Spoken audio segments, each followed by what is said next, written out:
Vislabākais tev vēl ir tikai priekšā. Kāds 10 gadus atpakaļ es katru jauno gadu sagaidīju ar lielām bailēm, jo es nezināju, ko šis gads atnesīs. Man tiešām pieredzē bija tāda sajūta, kad ir bijuši gan gadi, kad ir vienkārši viss, ko es darīju, ir ļoti labi sagājis, un tad ir bijuši periodi, kad tiešām viss ir slikti. Es pat nerunāju par notikumiem, kas notikās, kā tieši tā pēcgarša, kas seko tam, ka tu atceries un tev ir sāpīgi. Pat it kā varbūt nekas tik traks nav noticies, bet tā pēcgarša, kas ir palikusies, tu to nekad vairs negribētu piedzīvot savā dzīvē.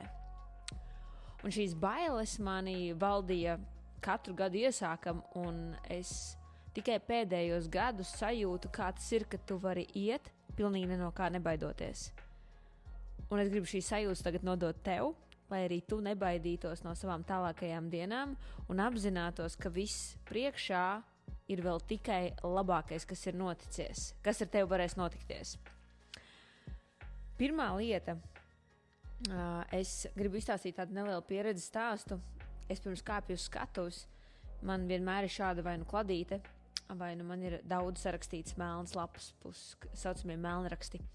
Un viņas reizēm ir tik daudz, kad es apjūku viņās, bet viņas ir visas sarakstītas, jo es tās sajūtas un emocijas ķēru tajā pašā brīdī, un lai viņas kaut kur nepazust, es vienmēr meklēju lapiņu, kur pierakstīt.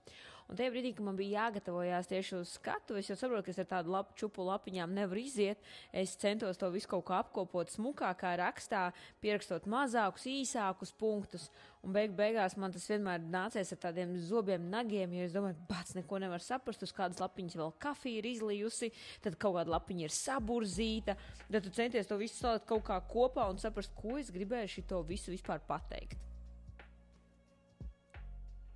Un jautājums, vai es varētu bez šajām lapiņām? Nē.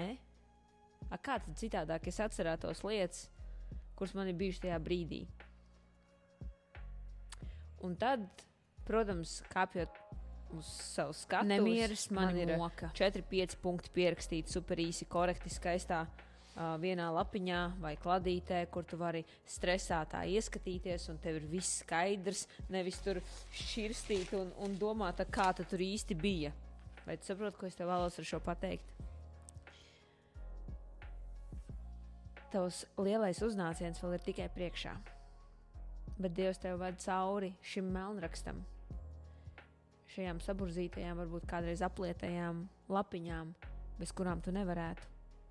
Jo tieši viņas veido to, cik tu perfekti uzkāpsi uz skatuves. Ja tu domā, ka tu taču esi tik un tā perfekta, un kad ieslēgsies kameras un gaismas, tu varēsi norunāt, tad tu noteikti stipri maldies. Jo arī es katru dienu filmējoties ar savu pieredzi tik un tā varu aizmirst 60% no tā, ko es gribēju pateikt šajā stresā. Un Dievs zina, ka tev tas būs, bet atceries, viņš iet 30 km tev pa priekšu. Viņš neiet tev blakus, viņš neiet tev nopakaļ. Dievs, kurš tevi radījis, viņš iet tev pa priekšu. Viņš zina, kas ar tevi notiksies. Un viņš zina, kāds būs līkums, kāds būs ceļš, grants ceļš, ātrgaitas ceļš. Viņš iet tev pa priekšu.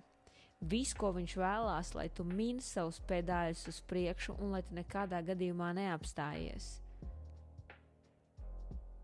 Jo pēc tā visa tu aizbrauks līdz tam ceļam, kurā Dievs tev vēlās redzēt. Un zini, kādā liekas, vai es bieži vien zinu un saprotu, kas man gaida priekšā? Nē. Man pat ir bijis tāda sajūta, un kāpēc es tev saku tieši šo piemēru, jo es katru rītu eju pastaigā, un man nav katru dienu nosprosts maršruts mērķis, kurus vēlos ieti. Bet es zinu vienu lietu, kad mans galvenais uzdevums ir saģērbties un iziet pa durvīm ārā. Viss. Un es zinu, ka es atpakaļ neaiziešu.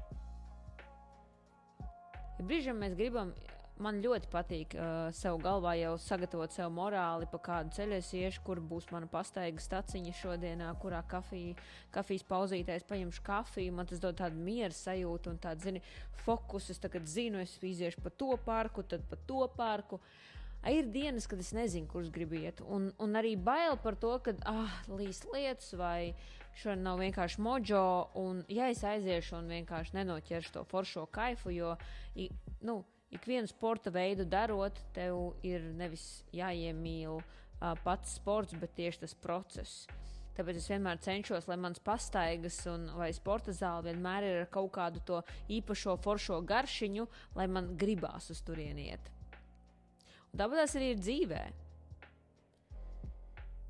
Mēs gribam zināt visu uz priekšu, bet tāds, diemžēl, nenotiek. Es 30% no katras savas dienas pastaigas nezinu, kur es iešu. Bet tā iemesla dēļ nav tā, ka es nesaģērbjos un neizeju ārā pa durvīm. Mans galvenais uzdevums ir saģērbties un vienkārši iziet ārā. Un tad, kur es iešu, kāds būs mans ceļš, foršs, neforšs, Dievs svētī, vadi mani, es dodos. Vienkārši, kāpēc es tev stāstu šo kā piemēru, jo tas tiešām priekš manis ir tāds izaicinājums. Jā, jau esmu iemīlējis to, un ja es to nedaru, es jau pat jūtos vainīga. Bet tagad es uzsāku to ceļu, kad es tā vēlos iesākt katru savu rītu, tas nenāca viegli. Man galvā arī bija tāds struggles katru rītu, tā kā cīniņš pašai ar sevi. Līdz kļuvu par ieradumu. Un joprojām es nezinu, kā noritēs man pastaiga, un vai viņa būs laba vai slikta vai kā citādāk. Tavas labākās dienas ir vēl tikai priekšā, un viņas būs tikai tajā gadījumā, ja tu mīsi savus pedāļus katru dienu. Un ja tu katru dienu darīsi tās lietas, ko tu zini, ka tev ir jādara, bet tu joprojām viņas varbūt nedari. Es sēžot šeit, esmu apņēmusies, ka es to darīšu. Vai katru reizi man ir mojo, vai katru reizi es zinu, gan ko es pateikšu, gan kāds noritēs. Mans galvenais uzdevums ir parūpēties par to pēcgaršu, kas man radīsies pēc šī podkāsta iefilmēšanas. Šī arī ir disciplīna. Un mans galvenais uzdevums ir noticēt tam, ka manas labākās dienas ir vēl tikai priekšā. Un es tagad taisu šo melnrakstu, lai tagad es uzkāptu uz lielās skatuves.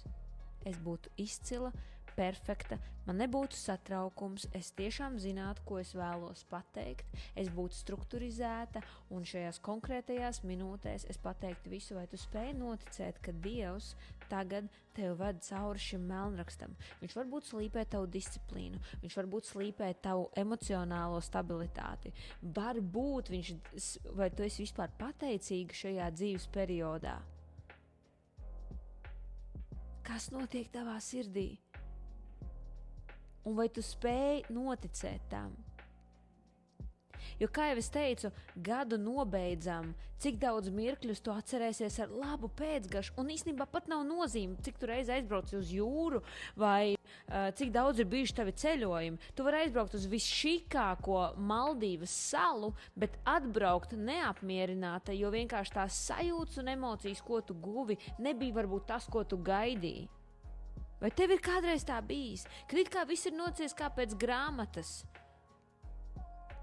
Mēs sanācām ar lielu saimi, bija skaista video, kopbilde. Es tā sapņoju, kā mēs varētu līgo apsēsties visi pie viena galda, bet pēc tam tu atceries šo sajiešanu un pasākumu ar neforšu pēcgaršu, jo varbūt kāds tev iekakāja dvēselē, kāds varbūt nebija pateicīgs, kāds varbūt niķojās, un pēc tam atstāja tev vēl trauks un vēl izvēmās, un es pati par to vēl samaksāju.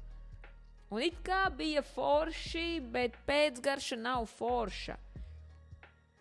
Ar Dievu es tev varu apsolīt, lai kādas situācijas nebūtu. Rūpējies par to pēcgaršu, ko tu saņem. Kā tu par to vari parūpēties? Tu ļoti labi zini, kas tev iepriecina. Man ļoti iepriecina tas, ka es varu mierā iesākt rītu un katru rītu iesākt ar pastaigu un vienkārši pasakoties Dievam. Un ļoti bieži man ir tā, ka es staigāju, saku, Dievs, es nezinu, kas man šodien sagaida. Es nezinu, kur tu mani vadīsi, kādi man darbi būs šodien jāizdara. Es nezinu, vai tas darbs, ko es šodien darīšu, tiešām atnesīs rezultātu. Es tik daudz ko nezinu. Reizēm es zinu, reizēm es nezinu. Un ļoti svarīgi nākt pie debes Tēva un tā arī teikt tā, kā tu jūties.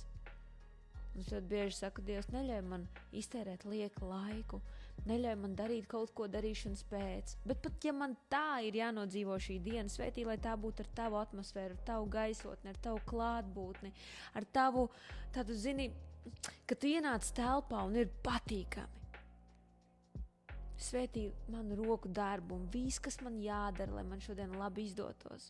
Un dod man sirdī mieru, ka tās labākās dienas ir vēl tikai priekšā. Un pat ja man tagad ir grūti vai nesaprotami, dod man spēku izietam cauri priekā.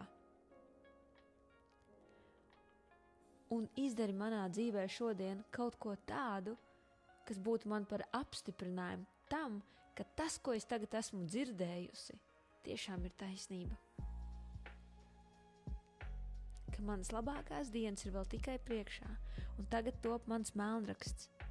Lai pēc tam, kad man būtu laiks spīdēt, es būtu gatava tam. Es būtu ar pieredzi, man nebūtu bail, man nebūtu jākautrējās, ka es neesmu sagatavojusies. Vai saproti, par ko es tev vēlos tagad pateikt? Par speciālistiem nekļūst vienā dienā.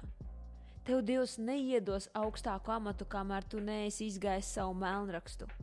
Pēc tam tev būs patīkami skatīties uz tiem augļiem un brīnīties, kā tu tik ātri varēji to izdarīt, kā tik profesionāli tev tas varēja izdoties, kā tev nav bail, no kurienes tev drosme. Tas viss nāk tajā tumšajā laikā, kas ir saucamais melnraksts, kur tu ej un min savus pedāļus, zinādama, ka viņš minās tev pa priekšu un tavs galvenais uzdevums ir neapstāties. Viņš visu kontrolē.